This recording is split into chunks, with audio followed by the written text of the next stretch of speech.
चलिए दोस्तों, आज हम लोग जानेंगे क्लास 10th मैथ का जो ऑब्जेक्टिव क्वेश्चन चैप्टर 3 से जो पूछेगा। ठीक है, दो चर वाले रैखिक समीकरण से। ठीक है ना, यहाँ से हम लोग जानेंगे। यहाँ से इतना क्वेश्चन पढ़ लेंगे तो कोई भी यहाँ से क्वेश्चन छूटेगा नहीं, पूरा क्वेश्चन इसी में से आएगा। तो देखिए हम लोग शुरू करते हैं। ठीक है, चलिए देखते हैं। देखिए, क्वेश्चन शुरू करने से पहले आप देख लीजिए, हम एक आपके लिए चार्ट बना दिए हैं। इसको बढ़िया से देखिए और खा लीजिए। ठीक है ना, इसी में से इसको अगर आप बढ़िया से अगर आप इसको याद रखते हैं तो ये क्वेश्चन, सारा क्वेश्चन आपका ऑटोमेटिक ही बन जाएगा। ठीक है, देखते के साथ बनेगा। ठीक ना, तो यहाँ ध्यान दीजिएगा, इसमें देखिए सूत्र लिखे हैं 3 गो। देखिए A1/A2 बराबर B1/B2 बराबर C1/C2 होगा, तब क्या होगा? संगत होगा। जब सभी बराबर होगा तो भी संगत होगा, ध्यान दीजिए। और जब कोई बराबर नहीं होगा तो भी संगत होगा। ठीक है ना, लेकिन यदि 2 गो बराबर है और 1 गो बराबर नहीं है तो कैसा हो जाएगा? असंगत। देखिए, आप लोग एक ही जैसा रहते हैं तभी ना दोस्ती करते हैं, तो इसी तरह से ये एक जैसा है इसलिए तीनों दोस्ती है। ठीक है, और यहाँ भी देखिए एक जैसा है, तीनों दोस्ती है। ठीक है ना, इसलिए क्या हो गया? संगत हो गया। ये भी क्या हो गया? संगत हो गया। लेकिन बताओ, 2 गो उल्टा और 1 गो उल्टा, ठीक है ना, तो कैसे होगा? ये संगत होगा? नहीं होगा। तो बताइए, जब ये बराबर रहेगा सब मतलब संगत होगा। जब सभी बराबर रहेगा तो इसका रेखा कैसा होगा? समपाती होगा, मतलब एक रेखा में ही वो दोनों साथे साथे चलेंगे। ठीक है ना, तो उसमें बताइए, अगर हम यहाँ पर आपको बना के दिखाएं तो देखिए, कोई रेखा है, ये रेखा जो चला उसी पर वो रेखा चलेगा दोहरा के, तो बताइए इसमें हल कितना होगा? यहाँ भी होगा, यहाँ भी होगा, यहाँ भी होगा, यहाँ भी होगा, मतलब हल इसका कितना होगा? अनेक होगा, मतलब अनगिनत हल। देखिए बगल में लिख दिया अनगिनत हल। आपको इसी में से ऑब्जेक्टिव बनेगा। ठीक है ना, कहेगा कि A1/A2 बराबर B1/B2 बराबर C1/C2 है, तो बताइए कि रेखा कैसा होगा? तो रेखा कैसा होगा बताइए? तो समपाती रेखा होगा ना। ठीक है, और बताइए पूछेगा कि इतना सा दे देगा आपको और बोलेगा कि हल कितना है, तो बताइए हल कितना होगा? अनेक हल होगा। ठीक है ना, अब बढ़िया से देख लीजिए इसको देखने के बाद आपका कोई क्वेश्चन नहीं ऐसे नहीं है, ऐसे है कि छूट जाएगा, कोई क्वेश्चन ही नहीं छूटेगा। अब जब ये जो तीनों दोस्ती जो है, ठीक है, यहाँ ये भी और ये भी और ये भी, ये तीनों कोई बराबर नहीं है, तो बताइए तीनों बराबर नहीं है तो रेखा कैसा होगा? प्रतिच्छेद होगा। रेखा कैसा होगा? प्रतिच्छेदी रेखा होगा ना।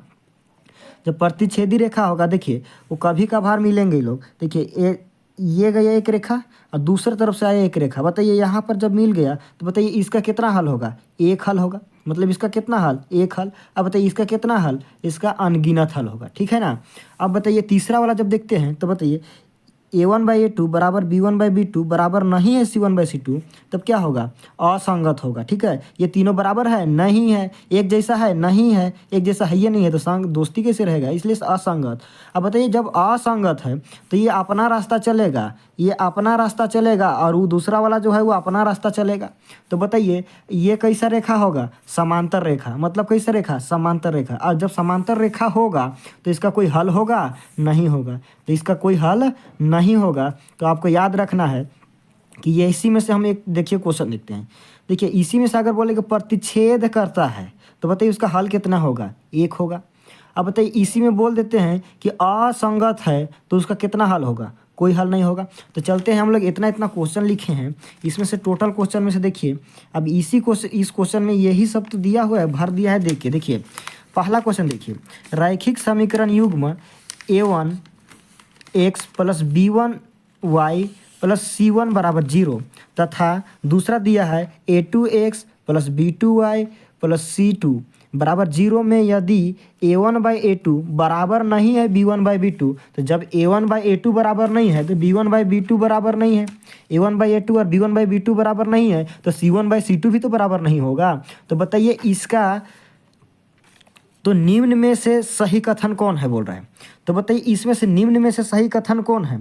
देखिए ये 4 ऑप्शन है, अद्वितीय हल होगा, अनेक हल होगा, कोई हल नहीं होगा, या 2 हल होगा। अब बताइए। ठीक है, अब इसमें ध्यान से देखिए, इतना से इसको पढ़िए और बोल रहा है कि निम्नलिखित में से कथन कौन सा है? A1/A2 बराबर नहीं है B1/B2 बराबर नहीं है C1/C2। तो बताइए कोई बराबर नहीं है तो हल कितना होगा? 1 हल होगा। तब कितना हल होगा? 1 हल होगा। ठीक है, एक हल या अद्वितीय हल, एक ही चीज़ है दोनों। तो बताइए ऑप्शन नंबर कौन, पहला, ऑप्शन नंबर कौन, पहला। ठीक है, अब बताइए इसमें से अगर आप ये चार्ट जो है ये बढ़िया से देख लेंगे तो ये कोई दिक्कत है, नहीं दिक्कत है। अब बताइए दूसरा क्वेश्चन चलते हैं।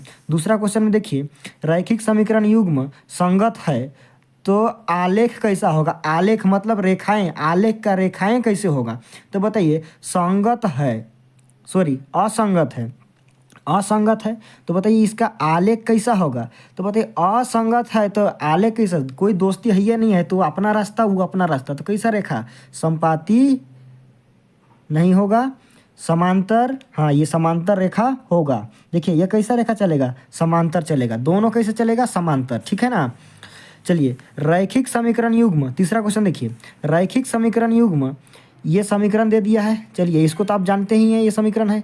यदि a1/a2 बराबर b1/b2 बराबर नहीं है c1/c2 तो निम्न में से सही कथन है। बताइए निम्न में से सही कथन है। हाँ, इसमें हल वाला दिया है, उसमें रेखा वाला दिया था। तो बताइए जब ये बराबर है और ये बराबर नहीं है, एक बराबर है एक बराबर नहीं है, तब बताइए क्या क्या होगा। तब इसमें हम आपको अभी ये बताए थे कि यदि रेखा पूछेगा तो इसका रेखा कैसा होगा, समांतर रेखा। और इसमें यदि पूछेगा हल कैसा है, हल कितना है, तो बताइए इसमें हल कितना निकलेगा, कोई हल नहीं निकलेगा। क्यों, क्योंकि ये एक तो बराबर है दूसरा बराबर नहीं है, तो इसमें दोस्ती ये नहीं है, ये कहीं बैठ के कोई बतियाबे नहीं करेगा। हल कितना निकलेगा, कुछ नहीं निकलेगा, इसलिए क्या होगा, कोई हल नहीं, सी नंबर ऑप्शन सही होगा। अब देखिए इसमें से अगला क्वेश्चन चलते हैं। देखिए यहाँ पर देखिए चौथा नंबर क्वेश्चन, इससे थोड़ा सा अलग, ठीक, इससे थोड़ा सा अलग। अब ऐसे वाला क्वेश्चन आएगा तो आप आराम से बना लीजिएगा, ठीक है ना। तो देखिए समीकरण दिया है, देखिए दो समीकरण दिया है, x + 2y = 3 और दिया है 2x + 2y = 6 हो तो होगा, इसका हो तो होगा, क्या होगा भाई, अनंत, अनंत, एक है ना, एगो अनंत है, एगो एक है, एगो दो है, कोई हल नहीं। इसमें हल पूछ रहा है हम लोग का, हल होगा, हल कितना हल होगा। ठीक है, तो इसमें बताइए क्या होगा, हल कितना होगा। तो बताइए अनंत हल होगा या एक हल होगा या दो हल होगा या कोई हल नहीं होगा। तो हम लोग इसको पहले तो हम लोग इसको हम बिठाएंगे ना, a1/a2 b1/b2 c1/c2। तो बताइए a1/a2, a1 के जगह में कितना है, देखिए एक है। अब बताइए a2 के जगह में कितना है, दो है, बराबर, अभी बराबर ही लिखते हैं। अब बताइए a2 के जगह, सॉरी b1 के जगह में कितना है, 2 है। अब बताइए b2 के जगह में कितना है, इधर देखिए 2 है।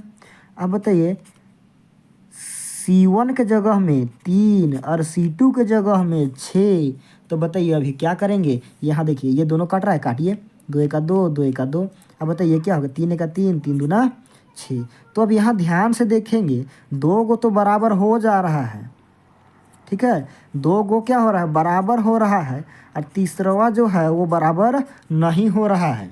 तो बताइए ये ऐसा कंडीशन कब आता है, ठीक है, ऐसा कब आता है। अब बताइए ऐसा कब आता है, कब, जब इसका हल कितना होता है, तो इसका हल बताइए क्या होगा, हल कोई हल नहीं होगा। तो इसका आंसर मारिए कोई हल नहीं होगा, क्योंकि एगो बराबर नहीं है, एगो बराबर नहीं है, तो रेखा कैसा होता है, समांतर होता है। तो बताइए हल कितना होगा, कोई हल नहीं होगा। अब अगला देखिए, अगला दो को समीकरण दिया है 2x + 3y + 4 = 0 और दूसरा दिया है 6x + 9y + 11 = 0। तो हल होगा, बताइए इसमें भी हल होगा, क्या हल होगा।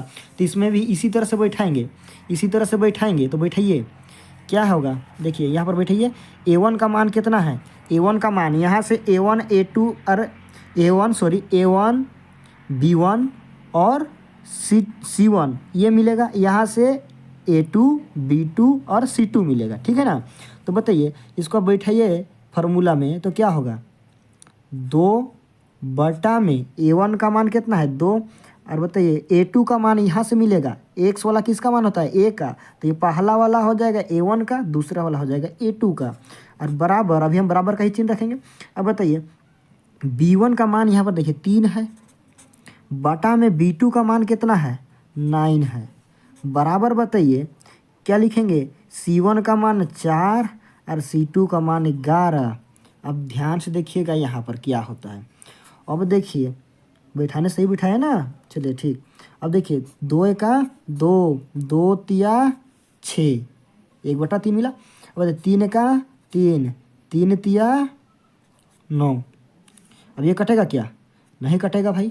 तो बताइए यहाँ पर क्या आया हम लोग का, इधर लिख दें 1/3 बराबर 1/3 और बराबर नहीं है 4/11। तो बताइए अभी भी क्या होगा? अभी भी कोई हल नहीं होगा। तो बताइए यहाँ पर अभी भी कोई हल नहीं होगा। तो कोई हल नहीं होगा कहाँ पर है? यहाँ पर है। ठीक है, आगे देखिए अगला क्वेश्चन। देखिए अगला क्वेश्चन क्या है? 6, एगो ये समीकरण है, एगो ये समीकरण का क्या है? सही कथन है। अब बताइए सही कथन कौन है? इसका बात कौन सा बात सही है उसको छांटना है। तो बताइए यहाँ पर भी समीकरण यहाँ पर मान में दिया है, तो इसको भी हम लोग पहले निकालेंगे तबे ना जानेंगे। तो बताइए A1 का मान 2, A2 का मान 4। देखिए अब बराबर B1 का मान कितना है भाई? 3 है। B2 का मान कितना है? -5 है। ठीक है, और बराबर C1 का मान कितना है? 4 है। और C2 का मान कितना है? 6 है। अब देखिए इसमें से कटेगा कौन कौन?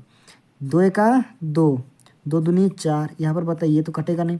अब बताइए क्या हो जाएगा? ये 2 दूनी 4 और यहाँ पर 2 तिया 6। अब बताइए यहाँ पर हम लोग का क्या आया? इधर इधर हम लिख रहे हैं 1/2 बराबर 3/-5।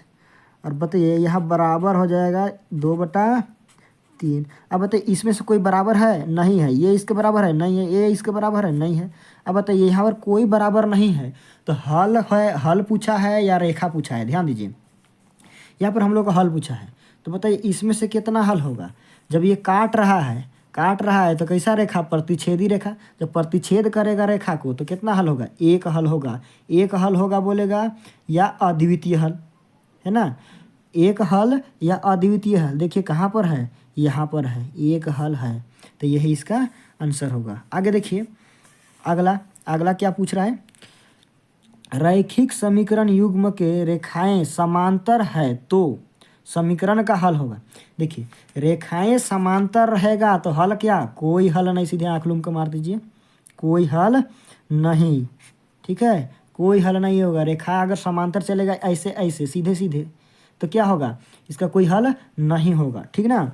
अब आगे चलिए, आगे देखिए यहाँ पर अगला क्या पूछ रहा है? समीकरण x + y = 9 और x - y बराबर क्या है? 1 है। अब बताइए इसमें इसका हल है। अब बताइए इसका हल क्या है ये पूछ रहा है। तब इस तरह से अब नहीं बनाएंगे। अब इसका हल पूछ रहा है तो इसको भी हम लोग डायरेक्ट देख लेते हैं थोड़ा सा ना। अब देखिए फर्स्ट वाला किसका मान होता है? x का। दूसरा वाला किसका मान होता है? y का। देखिए यहाँ आंसर जो है उसी को हम लोग यहाँ रख के देखेंगे। अगर ये समीकरण को अगर इधर हम रखेंगे x और y का मान और बराबर आ जाए 9 के तो क्या हो जाएगा? जो आएगा वही उसका आंसर मारेंगे।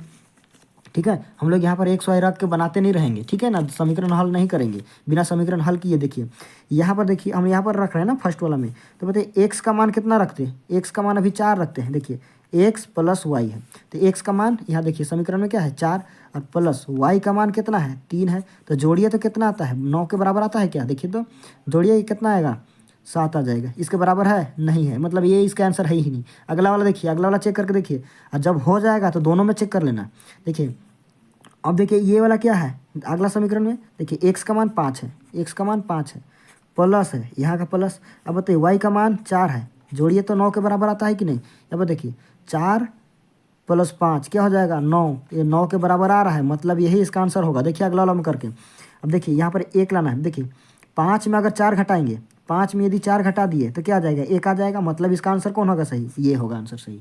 जब मान दिया हुआ है तो इतना टेंशन लेने की ज़रूरत नहीं है। अब अगले देखिए और कुछ क्वेश्चन देख लेते हैं, 2-4 गो, 1-2। चलिए अगला क्वेश्चन देखते हैं। देखिए यदि एक समीकरण इतना दिया हुआ है और एक समीकरण और एगो दिया है तो x का मान। अब बताइए एक समीकरण दिया है 3x + y = 14 तथा 2x - y = 1। है तो क्या निकालना है हम लोग को, एक्स का मान बताना है। अब इसको हम लोग क्या कर सकते हैं, डायरेक्ट तो नहीं निकाल सकते हैं, दोनों का मान रहना चाहिए एक्स और वाई का मान, तभी हम लोग बता सकते हैं कि ये आंसर सही है। लेकिन हम लोग को इसमें एक्स का मान बताना है, तो एक्स का मान निकालने के लिए देखिए दोनों समीकरण को रखिए, दोनों समीकरण को एक जगह रखिए। 3x प्लस वाई बराबर 14, और यहाँ पर दूसरा रखिएगा 2x minus Y is equal to क्या हो जाएगा 1। अब बताइए ये दोनों में से किसको काटेंगे, एक ठो को कटवाएंगे, किसको कटवा देते हैं, वाई को। अब बताइए यहाँ पर एक प्लस में था एक माइनस में था, काट दिए। अब बताइए ये दोनों क्या है, जुटेगा, जोड़िए 2 और 3 कितना हो जाएगा 5, कै गो एक्स 5 गो एक्स, ठीक है 2 गो एक्स और 3 गो एक्स 5 गो एक्स हो गया। अब इधर बताइए यहाँ 14 और 1 कितना हो जाएगा 15। अब बताइए इसको हम लोग काटेंगे क्योंकि इसको बराबर को उधर भेजेंगे तो भागा में हो जाएगा, तो एक्स बराबर क्या हो जाएगा 15/5, तो 5 का 5, 5 दिया 15। तो बताइए इसका आंसर कितना होगा, एक्स का मान कितना आया 3 आया, तो एक्स का मान 3 कहाँ है, यहाँ है, इसको आंसर कर देंगे। अगला समीकरण देखते हैं। देखिए अगला दिया हुआ है समीकरण, कोई समीकरण दिया है एक्स प्लस 2y बराबर 3 है, ठीक है, तथा 5x प्लस के वाई इजिकल टू है 15 के अनगिनत हल होने के लिए के का मान है, अनगिनत हल होने के लिए के का मान है। ध्यान दीजिए इसका हल कितना है बोला है अनगिनत। अब बताइए अनगिनत हल है तो कब अनगिनत हल होगा, अब बताइए ये अनगिनत हल मतलब अब इसमें बैठाइए a1/a2, a1 का मान कितना, सभी बराबर होगा तबे तो अनगिनत होगा। तो बताइए 1/5 बराबर क्या हो जाएगा के बटा यहाँ 2/k, यहाँ पर 2 है, ठीक है, इसको हम 2 बनाए हैं, ध्यान दीजिए 2/k बराबर क्या हो जाएगा 3/15, ठीक है ना। देखिए इसको आप कंफ्यूज मत कीजिए, ये 2 है, ये गलती से लिखा गया था कि 2 है, क्योंकि a1 का मान है 1, a2 का मान है 5 और b1 का मान है 2 और b2 का मान जो है वो k है, ये लिख दिए। अब बताइए यहाँ पर जब हम लोग लिखेंगे तो यहाँ ध्यान दीजिए c1 का मान कितना है 3 और c2 का मान 15 है। तो बताइए ये बोला है कि अनगिनत हल है तो बराबर है सभी। अब बताइए हो सके हम इधर का ले लेते हैं, कोई दिक्कत, ये दोनों को ले लें, या फिर आप चाहे तो ये दोनों को ले लीजिए और के का मान निकाल दीजिए। तो बताइए यहाँ पर तिरछा गुना कीजिए, के हो जाएगा और 5 दूना 10, मतलब के का मान कितना है 10 है, इधर से भी निकालिएगा तो भी वही आएगा, ठीक है ना। अब ध्यान दीजिए इसको हम क्या कर देंगे, के का मान कितना 10, यही इसका आंसर होगा, क्योंकि आपको वो फर्स्ट जो बताए थे वही आपको याद होना चाहिए, और वो याद रहा तो सब कुछ बनेगा, ठीक ना। अब देखिए अगला समीकरण देखते हैं। अगला समीकरण जो दिया है इस तरह से दिया है। अब बताइए x plus y is equal to क्या है 14 तथा एक्स माइनस वाई बराबर 4 है का हल होगा, इसका हल क्या होगा। अब इसको हम लोग डायरेक्ट निकाल सकते हैं, इसको हम लोग क्या कर सकते हैं डायरेक्ट निकाल सकते हैं। एक्स और वाई का मान रखिए, ये पहला वाला एक्स का मान है, दूसरा वाला वाई का मान है। तो बताइए पहला एक्स के जगह में रखेंगे तो 4 प्लस क्या है 5, 4 + 5 कितना होता है, 4 + 5 कितना 9 होगा, 14 आ रहा है नहीं आ रहा है, तो इसका आंसर है नहीं है। अब बताइए इसको जोड़िए 9 + 4, 9 + 4, देखिए यहाँ पर एक्स प्लस वाई है ना, तो 9 + 4 या 4 + 9 कर दिए, कोई दिक्कत नहीं है, बराबर कितना आना चाहिए 14। अब बताइए आ रहा है क्या, नहीं आएगा, क्या आ रहा है 13 आ रहा है। अब बताइए अगला वाला को देखिए 9 + 5, 9 + 5 कितना होगा 9 + 5, देखिए यहाँ पर जोड़ के लाना है ना, तो 9 + 5 कितना हो गया, तो ध्यान दीजिए 9 + 5 हम लोग का हो जाएगा 5 और 9 हो गया 14, और हम लोग का 14 आ रहा है। अब अगला वाला समीकरण में इसी को रख के देखिए तो आता है कि नहीं आता है। बताइए 9 रख देते हैं एक्स का मान और वाई का मान कितना रख देते हैं 5, और 9 में जब 5 घटाएंगे तो कितना मिलेगा 4 मिलेगा, मतलब ऑप्शन नंबर सी सही है, ठीक है। अब आगे देखते हैं समीकरण 2 का समीकरण है, क्या दिया है 4x + py + 8 = 0, और दूसरा दिया है 2x + 2y + 2 = 0, इसमें सभी 2 है ना। अब ध्यान दीजिए कि कोई हल नहीं है, ये थोड़ा सा पहले ये गलत हो गया था, लिखने में मिस्टेक हो गया था, तो के कोई हल नहीं है तो p का मान का बराबर नहीं होगा, p के मान का बराबर नहीं होगा। बताइए p का मान जो है वो बराबर नहीं होगा किसके, अब ध्यान दीजिए, जब हम बोले अभी कि ये क्या है, कोई हल नहीं है, कोई हल नहीं है, तो ध्यान दीजिएगा इसमें यहाँ पर A1 का मान कितना है 4 बटा A2 का मान 2। अब बताइए बराबर क्या लिख देंगे, P बटा कोई हल नहीं है, कोई हल कब नहीं होता है, जब A को बराबर नहीं होता है, ठीक है ना। अब बताइए P2 का मान B2 का मान कितना होगा 2 बराबर नहीं होगा किसके, C1 का मान बटा C2 का मान, इसी के मान के तो बराबर नहीं होगा। अब तो इसको लेंगे नहीं, हम लोग क्या बोला है, बराबर नहीं होगा किसका, किसके बराबर नहीं होगा, बराबर होगा बोलता तो हम इधर का लेते, अब बराबर नहीं होगा बोला इसलिए इधर का लेंगे। तो ये दोनों को हम लेके हल करेंगे। तो बताइए इसका तिरछा गुना कीजिए, जल्दी से करिए। यहाँ पर देखिए P गुना 2 हो जाएगा 2P, ठीक है। अब बताइए यहाँ पर इसको गुना कीजिएगा तो बराबर नहीं किसके, 8 दूना 16। अब बताइए P को छोड़िए, बराबर को उधर भेजिए, बराबर के उधर भेजिए, इसको बराबर नहीं है किसका 16 बटा 2। अब बताइए 2 एका 2, 2 अठे 16, मतलब किसके बराबर नहीं है, तो P जो है वो 8 के बराबर नहीं है। तो आंसर में देखिए 8, तो उसी को मारिए, आंसर हो गया सी, ये नंबर डी नंबर आंसर, ठीक है। अब इसमें से इतना ही क्वेश्चन रहेगा। अब इतना क्वेश्चन पढ़ने के बाद हमको नहीं लगता है कि आपका कोई क्वेश्चन छूटेगा, और इतना क्वेश्चन बनाएंगे तो इसमें से कोई समीकरण ही चेंज करेगा, और समीकरण चेंज करेगा तो आप लोग समीकरण चेंज होगा तो उसी तरह से बैठा के बना देंगे, कोई दिक्कत नहीं है। तो हम लोग इसको यहीं पर ख़त्म करते हैं, और आपका सेट आ जाएगा 1-2 दिन में पूरा सेट।